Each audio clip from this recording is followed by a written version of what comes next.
ஏய் உனக்கு வேலை இல்லையாடி? எப்போ பார்த்தாலும் நோய் நோயின்ட்டு வாடா மச்சான் போலாம். வரமா. ம். ஏன்டா இவ்வளோ கோவமா இருக்க? என்னதான்டா உங்களுக்குள்ள பிரச்சனை? இப்போ பார்த்தா சண்டை போட்டுட்டே இருக்கீங்களேடா. மச்சான் என் பிரச்சனையே ஏன் நவி, உன்கிட்ட வேற யாராவது வந்து உன்னை பிடிச்சிருக்கு என்னை கல்யாணம் பண்ணிக்கிறேன்னு கேட்டேன், நீ விட்டுட்டு போயிருவியா நவி?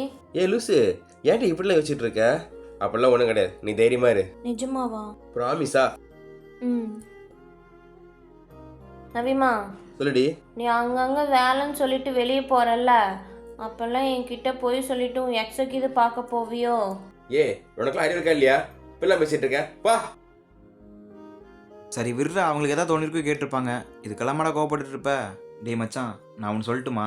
அவங்க உன்னை கோவப்படுத்துறதுக்கோ இல்லை நீ அவங்களை எங்கே விட்டுட்டு போயிடுவாங்கன்னு எந்த எண்ணத்துலேயும் அவங்க இல்லைடா. டேய், இது பொண்ணுங்களுக்கே உண்டான ஒரு பயம்டா. எங்கே நமக்கு பிடிச்சவரும் நம்மளை விட்டுட்டு போயிருமான்னு அந்த எண்ணத்தில் தான்டா அப்படி கேட்டிருப்பாங்க.